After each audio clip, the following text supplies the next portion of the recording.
Hey everyone, I'm Alyssa, an Indianapolis Colts cheerleader for the 2024 season, and this is Believe in Colts. Welcome back to Believe in Colts. I'm Lawrence Owen. With me, as usual, is my guy, Donald Thomas. And today we're going to go over,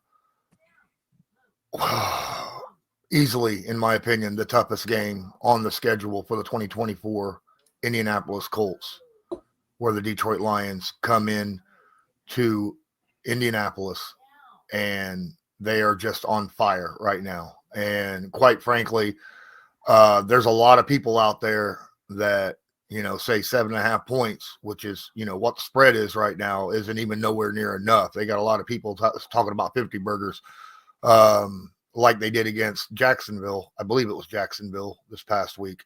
What are your initial thoughts heading into this game there, Donald? 50 burgers crazy. I don't think it'll be like that. Jacksonville's a way worse team than Indianapolis. So I think it's going to be an interesting game to see how the Colts come out to play.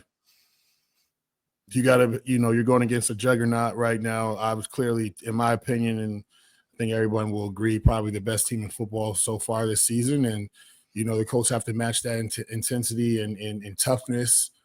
And execution is going to be key, like execution, so we'll see, man. They got to limit some big plays here. This is a powerful offense. This is a good, solid defense, and these guys are playing spirited. They absolutely are. And I did talk about that 7.5 points. You can go over to Bet Online and check out other bet spreads, because Bet Online is the world's most trusted betting platform and your number one source for online betting. From the earliest odds to in-game live betting, Bet Online provides you with all the action and ability to watch the games as they happen. With the largest selection of odds from everything from football, NBA, college basketball, NHL, UFC, and MMA. Head to Bet Online today to get on the action with America's most trusted site for online wagering. Bet Online. The game starts here. So I was talking about that offense, and it's scary good. I mean, every name across that board has talent. Offensive line, wide receivers, tight ends, running backs, you name it, and they are talented bunch across the board. When Allen Robinson, a former first-round pick and number one wide receiver, is your third option at wide receiver, that's a scary situation, right? So, and then of course, you look at another former Bear, David Montgomery, paired up with Jamar Gibbs, are just out there just dominating the ground game behind an offensive line that is bookended by Taylor Decker and Penny Swell. What can you do defensively against a team that can just put up points in bunches from any direction on the field? Play physical. You got to play physical. You got to come out, and you got to be, you have to understand the task at hand, right? You got to understand this is a team that is going to run the ball down your throat. This is a team that has an explosive passing game.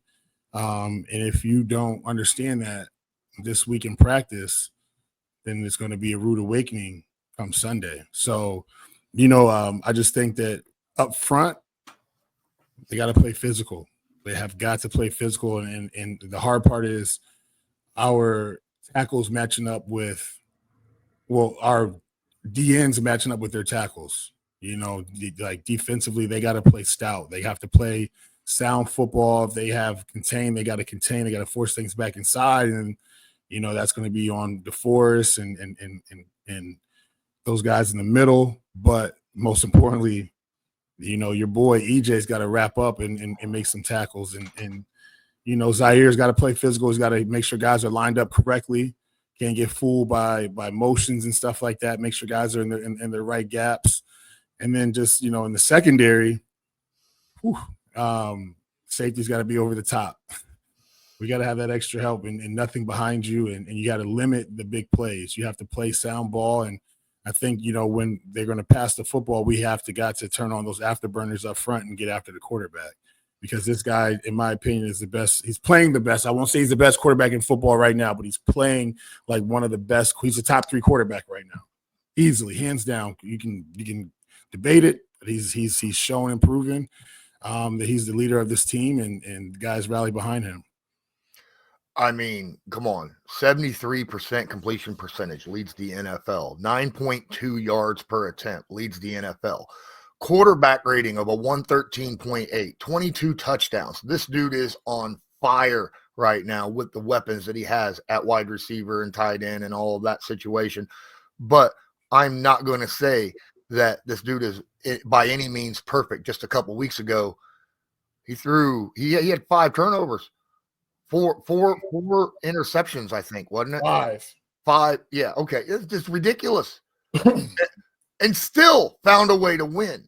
This is a game where the defense absolutely has to take advantage of situations. You can't, like you said, you can't miss tackles, give them extra yardage. And if a turnover presents itself, you got to get it, right? Give your offense an opportunity to put points on the board, win, and wherever they can. 100%. Like this is a game where if there is an opportunity to be had, you've got to seize the moment. You have got to create turnovers. You've got, and that's one thing that the Colts have a knack for doing. They do. They have a knack for creating turnovers. They have a knack for winning turnovers. And so when that ball's loose, you got to be able to get on it and make a play. Or if that ball gets, batted up in the air, we got to get a pick, or, the secondary just got to play well. But, winning the turnover battle will help you win your chances of winning a football game. But as you saw, a couple weeks ago, the Lions debunked that myth of losing a turnover battle and winning a football game, because quite frankly, when you have over two turnovers in a game, right, your chances of winning the game diminish by over 50%. And so 5 picks in a game and you still win just shows the mindset of this football team. This football team's not going to lay down. This football team's they're in for a dogfight every single time they line up, every single time they put those pads on. And I'm just going to point out one thing that I feel like is one of the sole reasons why this team is great. And if you guys, watch our show, I've said this before a few weeks ago, but, Dan Campbell is a leader. And this is what happens when you get a coach that used to be a player. You see it in Houston as well. You see when guys know how to lead teams or know what it takes to win football games, they become head coaches. They know how to take care of players. They know how to get players going. They know what makes them tick. They also know how to motivate their players. And it's very, very hard to motivate grown men, especially in the National Football League. I'm just going to say that first and foremost, because guys are grown at this point. They're not, shapeable minds like in college and high school. Guys have their own agendas, right? And so, like, when you can get everybody on the same page of not worrying about how much money they're making or filling a stat sheet so they can hit free agency and go somewhere else to get paid, and they really understand the, what the motive is for the year is to win a championship, and everybody in the locker room has that same, selfless, goal. You get guys playing very well, and so. He's a coach that was a player, and he was a damn good player, but he also is a damn good coach. And I'll say this, real quick. So Dan Campbell, my second year in the league, or my first year in the league may have been second year in the league, he had just retired. It was 2009, second year in the league, and he came to the Dolphins as a coaching internship. And so he stayed with the tight ends and the O-line, and kind of everybody just gravitated towards him. He had just finished playing. He got it. He understood what we were going through. He understood how rigorous the schedule was. He just kept pushing us, just from a player standpoint. He was like that old vet in the room that, hey, come on, man, we got this. Let's just keep fighting. But, fast forward, he had got that interim job down in New Orleans, and fast forward, he takes the head coaching job in Detroit. And you see, like, as soon as he took that interim job in New Orleans, guys rallied around him. They really didn't miss a beat. And then you go and you take them to Detroit, where complete 180. Well, you can't. That's not just by luck, right? Like, he changed the culture. He got the right guys in there, and they're all playing well. They made that trade for Jared Goff, who I said as a rookie, I said, this dude's a gunslinger. He didn't have, those off-the-chart stats, but I was like, this kid's he's going to be a good quarterback in the league. And now, he gets a fresh breath of air, new life, and he's playing well. So, I mean, the Colts have a challenge in front of them. It's a daunting task, but you see when a team is all all in, this is the result of what you see. You talked about earlier about playing physical and the turnover situation. I don't know if you know this, but I posted this on Twitter, I think yesterday. The Indianapolis Colts lead the NFL in forced fumbles. They have 13 forced fumbles on the season, which, that could come in handy, but it's not like the Detroit Lions can't create turnovers themselves. They're second in the NFL in interceptions, creating turnovers themselves. Now, we have a young quarterback over there on our offensive side who in the past has been turnover prone, we'll say. He's thrown some picks, in his short NFL career, and a defense that creates turnovers, by catching interceptions. How can the Colts help this young man out there on the field make good decisions and not turn the football over to a very opportunistic Lions defense? Run the football more effectively. Throw the checkdowns, right? Shorter routes, not forcing things into a defense that is playing very sound. And also just making sure that this offensive line is up to speed when it comes to blitzes and exotic blitzes and what they're going to see on third downs and, how to defeat those pressures when they come.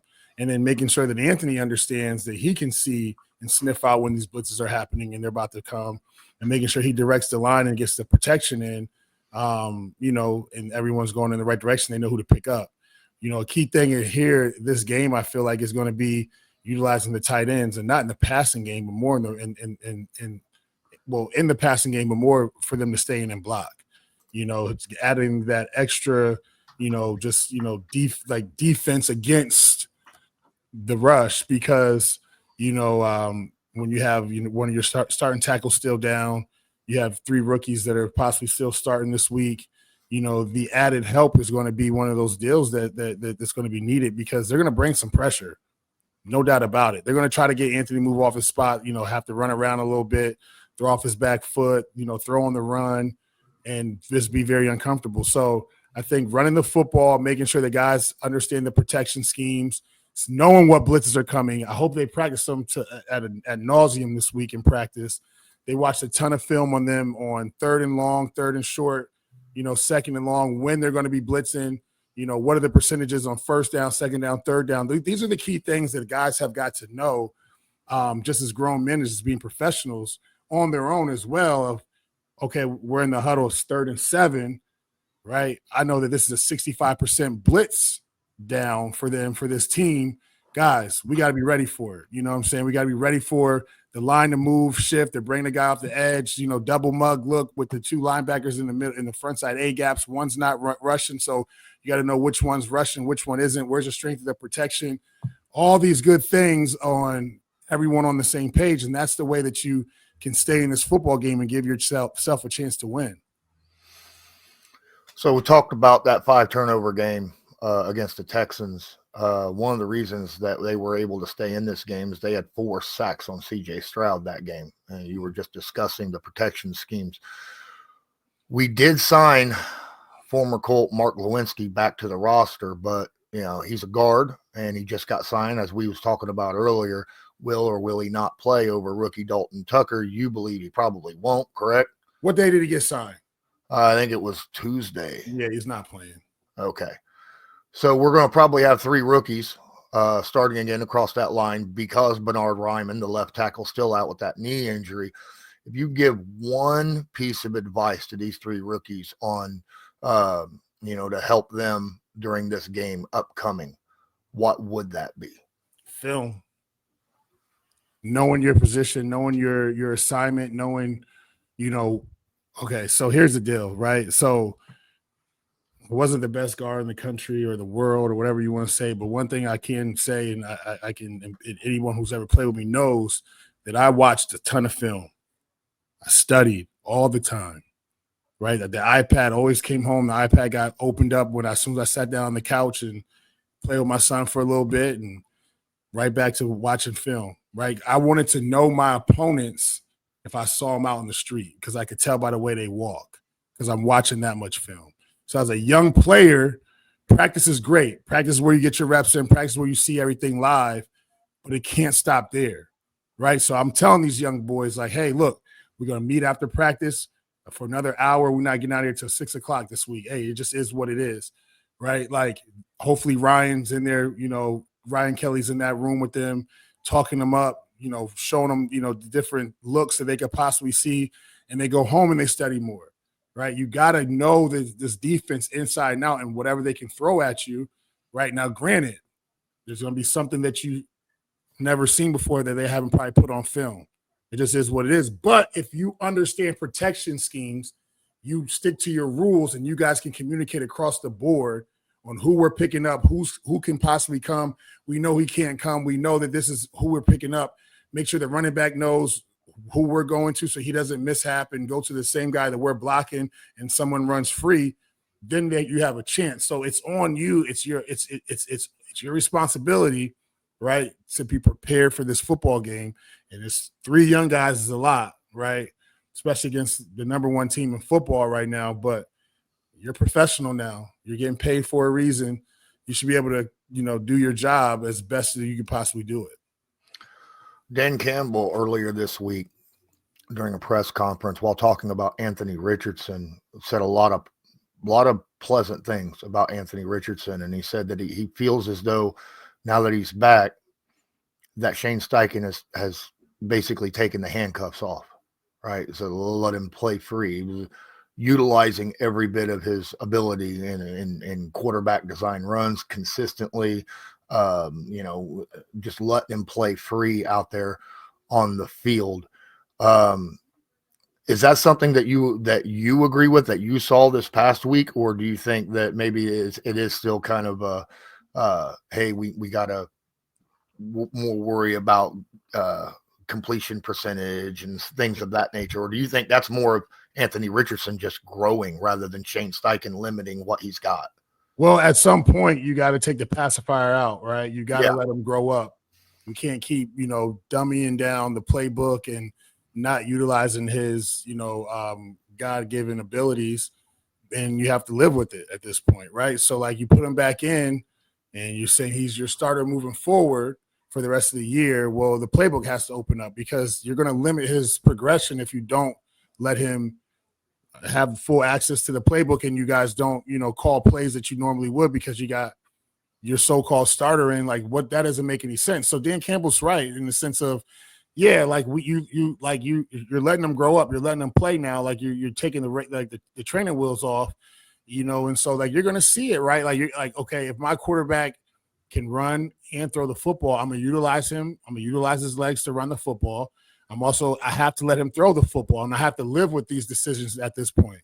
Like, I'm living with them. So Anthony got thrown into the, into some situations where the only option was to throw the football down the field because we had to come back and win a football game.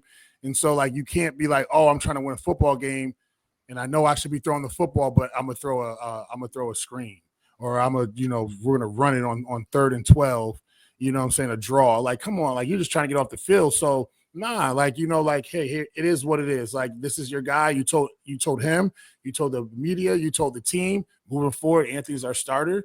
And so, quite frankly, if he throws a pick, he throws a pick. You got to live with it at this point, right? If he has a hell of a drive and takes the team down the field and scores a touchdown, well, you're seeing growth and there's potential there, and you can rest on that. All right, this kid's progressing. So, at this point, the playbook's open. Whatever is going to be the best, play calls for the game, they got to be up and they have to be available to them, because, hey, hell, I mean, if moving forward, this is your franchise guy, you can't just not call him this year and then hope he just, like, all of a sudden in OTAs and training camp next year, he gets it all of a sudden when it's not real live bullets flying. That doesn't make any sense, right? So, like, yeah, Dan Campbell's right. You're starting to see that, this kid have to, really grow up, but evolve. But, he's a quarterback, and they're going to let him play and see what happens. So earlier this week also, there was an interview with Jonathan Taylor, and he made a statement after a question, and I really want your opinion as a former offensive lineman on Jonathan Taylor's response, and they were asked, how is it, how do you make that decision in mid-play whether to stay with the design of the run and when to break it out, go off script, right? And Taylor said, when you're young, you generally, when you see a closed hole, you don't have the patience, you break it out. But as you get older, you better realize, if you go off script, you better damn well be right. Otherwise you're going to hear it, right? As your thought, as an offensive lineman, should a running back stick to the script, stick to the play, or if a running back sees an opportunity to go off script, should he take that as well? What's your thoughts on that? Yeah, so this is a great one, because these are the talks that we'll be talking about as we jog off the field. If something didn't work between each other with our helmets still on, so no one can read our lips. But so all right, every run is designed to hit a certain hole and go in a certain direction, and we understand there's always a cutback lane off of that. But so if you're running inside zone, you're trying to hit it in that front side A to B gap, but it can very well go in the backside A gap, depending on how the defense plays it. And if they, try to jump front side, and but you have leverage on them that way. So even if the cutback happens, you're good. Now there's plays where, you'll be blocking a certain way, and you might have to, wall off a guy front side because, you've reached them, and, the play's designed to go outside, let's say outside zone, right? I've reached the 3 technique, and I reached him, I flipped my hips, and I got him this way, and I want the running back to come around this way, and he goes backside. Well, the lineman's right there, right? And you're like, why did he do that, right? I look crazy now, I missed my block, but the play's not designed to go there. The plays, I did my job effectively to make it easier for you to get outside of that, or if you're running power or gap scheme play and you go all the way backside, I can't, my leverage is bad on the linebacker at this point, right? He shoots the gap, but I'm thinking he's going to be to my right and he's going to the left because you went backside immediately. Now, it happens because there's a breakdown somewhere. So, if we block everything correctly and you still go off script, then we're going to be under our breath, yo, what is this dude doing? Right? He's just out here freestyling. But he wasn't wrong in anything he said. But it comes down to a lot of running backs will abort the play right away because they just don't have confidence that that lineman's going to get that block, or all game he's been getting beat. And then you call the same play again in the third quarter. This thing hasn't worked the whole first half. I gotta go backside immediately because I already know this is not about to be it on the front side. Right. I'm tired of getting, my head knocked off every time I get the ball and try to go front side or whatever it is. So it's a double-edged sword. I mean, he's not wrong in what he said. Now there's elite running backs where you don't argue at all with anything they do because they're that prolific and just doing whatever and just making guys miss and, like that. But then there's other running backs. I think Jonathan's in that category of current running backs that he's got that leeway to go off script if need be, right? He has the talent to make something out of nothing. And then there's other running backs that, they just be doing whatever, and then you don't see them anymore because they don't stick to the script. So, I mean, he's not wrong in what he said. Okay. If there's a position group that needs to play their best football, I mean, good Lord, where do you start, honestly? Because this is the Detroit, like we said, best team in football. I don't see much of a weakness across the board. What position group needs to play their best game this week in order for the Colts to have a chance? Wow. I got to go defensively, and I got to go with the DBs on this one. I got to go in the back. Yeah, DBs. I mean, they got to play well. They got to limit the big plays. Guys got to be on the same page. Eyes can't get caught in the backfield because there will be play action because they do run the ball very well. And they can't be fooled by it. They got to just play their keys, and hopefully Gus has everybody in the right coverages and the right defensive calls for the occasion. But I got to say one thing. So I've been watching a lot of Colts film, like the All 22 and all that. And we haven't really talked about it a lot. to be honest with you. And I think this is a glaring, in my opinion, and you guys can argue with me and say whatever, but I just feel like our tight ends need to seriously play better. Like, and if you go back, you watch all 22, you watch when the tight ends are in the game, in our run game, the blocking is horrific. Sometimes it's not even there. Sometimes like the line will be in perfect position. They'll get pushed. They'll get, a hole opened up, and then it's the tight end getting his butt kicked, and giving up a 2-yard loss on the play. And we haven't really been talking about it, but I just need them to block better because we don't use the tight ends a lot in the pass game. You know what I'm saying? Like, so I just need Mo Alley. I need Granson. I need these guys to really be part of the run game because it's so crucial that tight end in the run game is not just for aesthetics. Like, you have a job to do. Like, you have got to control this defensive end or this outside linebacker, and you've got to be like, you're an extension of the O-line, right? Like, the footwork's the exact same. Head and hand placement's the exact same. It comes down to toughness at that point. And I feel like they're not playing as tough and mean and nasty in the run game as they should or can because they're big dudes. Our tight ends are not small dudes. They're not, Travis Kelce dudes that are, 235 or whatever the heck he is and, out for passes all the time and like he's just a big receiver. Like, these dudes aren't big receivers. These dudes are like legit tight end bodies. And so they should be dominant in the run game, in my opinion, and they haven't been this year. If you go back and you really watch it, like, you see it. Yeah. Oh, I've seen it too. Last year they played much better in the run game. I thought that their blocking was much better. And then this year, outside of Mo Alley, I thought Mo Alley's was not as good. I thought Granson was our best blocker, and then Ogletree was right there as well. Last year. That was last year. Yes, okay. Right, last year. This year, I do see the drop-off. I see guys kind of giving up on that, getting beat after like a couple – I don't know, you get that first contact and then it's like they stop, right? Yeah. And you're like, what in the world's going on here? And it seems like the passion's not there at that point. And you definitely got to have that, especially against a team like Detroit where, they're out there trying to bite kneecaps. So, And if you don't think that like Dan Campbell is watching and seeing that and knowing that's the weak point, we can attack it, right? He's probably telling them like, beat these tight ends up because like they're not bringing the fight to you. You got to just bring it to them. You guys can really, disrupt the run game if they're in there, right? Because they're not physical. And I just feel like sometimes like you'll see it and you'll see like the run get broken down because like the tight end will miss the block or just get his butt kicked inside or something like that. And like, it's just like, whatever. It's like water, like my coach would say, it's like water off a duck's back, right? It's just like, and it can't be that way. Like, it's like you're a crucial part of the run game.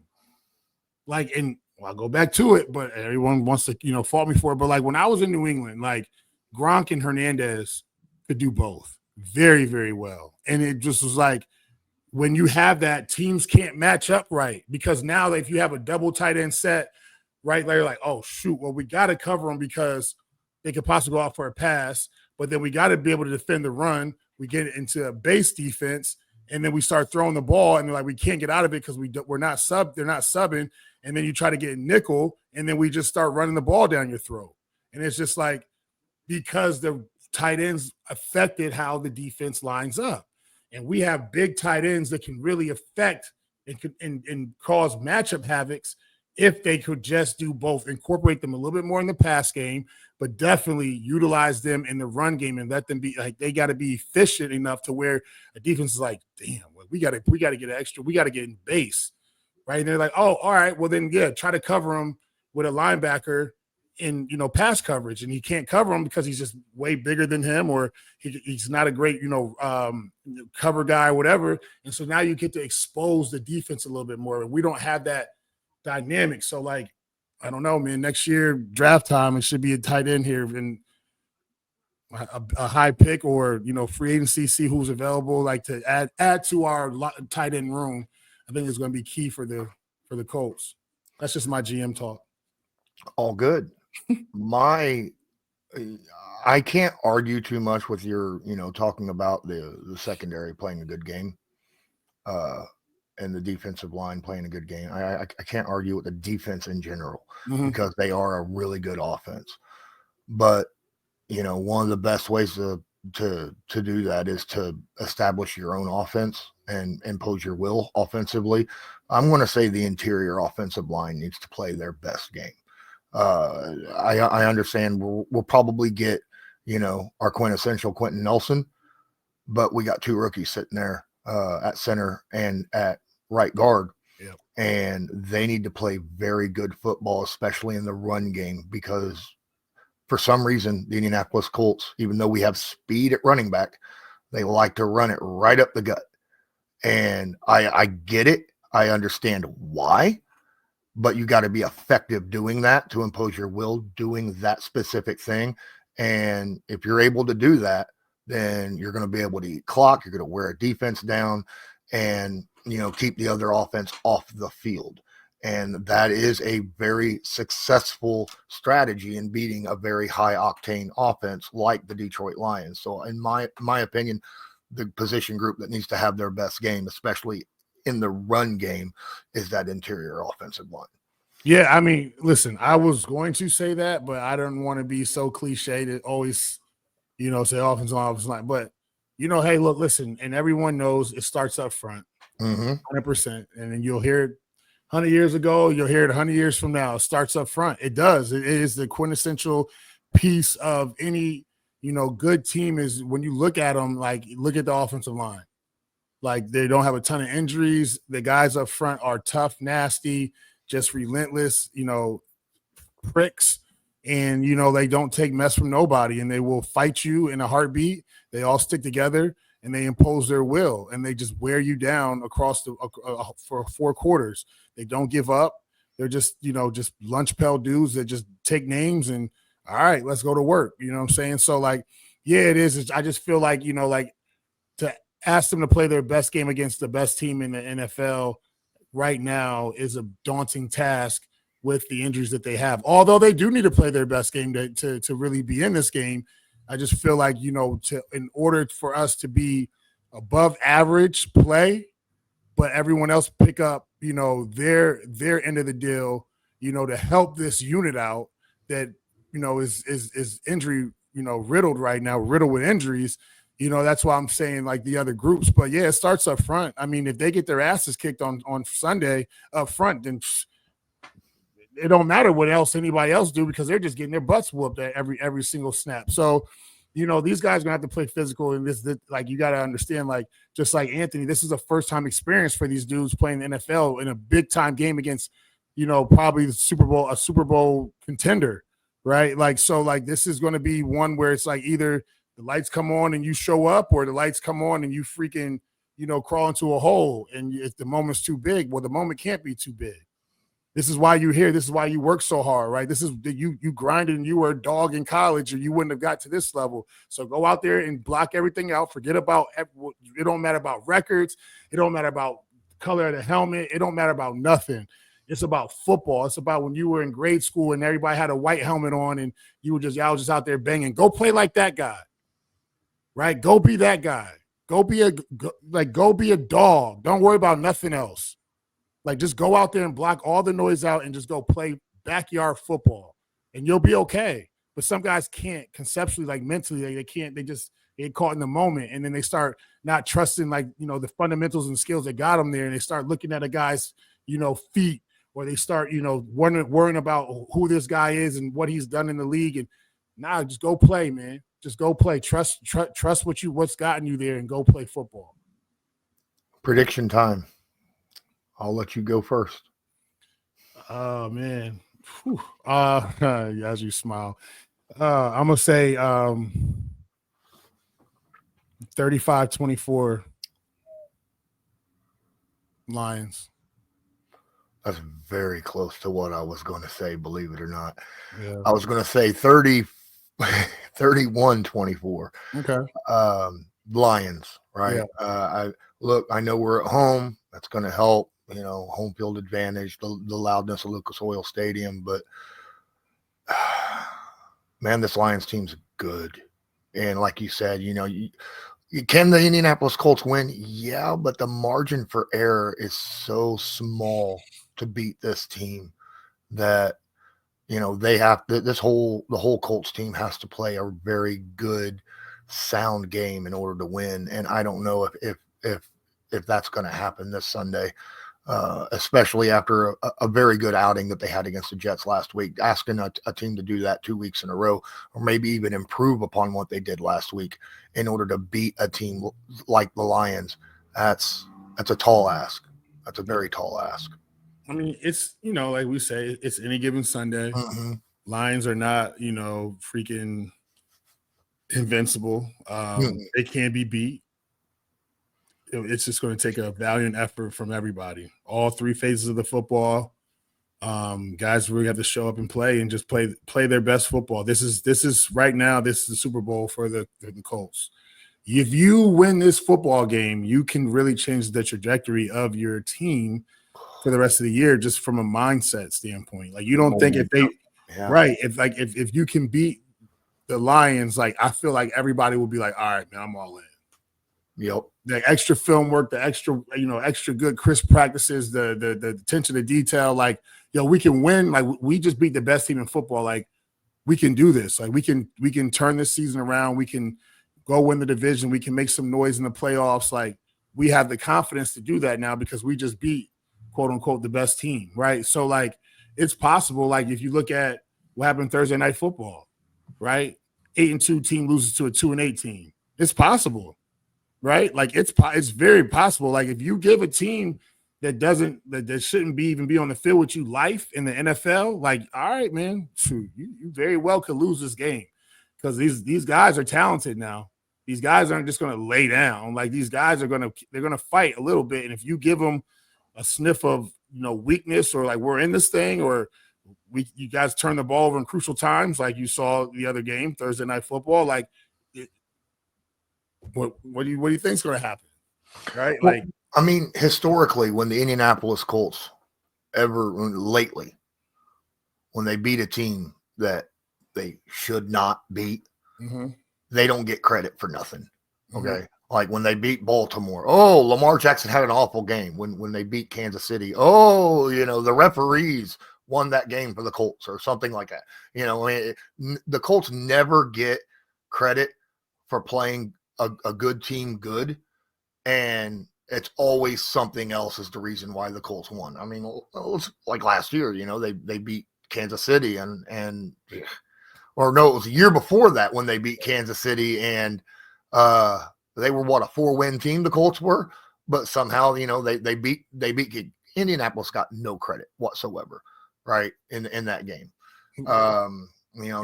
They beat Baltimore, and referees was called out for it. Same with Lamar Jackson. He didn't do a very good job, or something. It's just crazy how I see how media and fans take to that, and I get it. I understand that sometimes no team plays perfect every week. It is what it is. But sometimes you got to give credit where credit's due as well. And we'll see what happens this Sunday. I mean, the Colts at least got to make this close. Otherwise, like you said, if they walk out with a loss is a loss. It doesn't matter if they lose. Does it matter to you? Does it matter if you lose 33-32 or if you lose 51-3?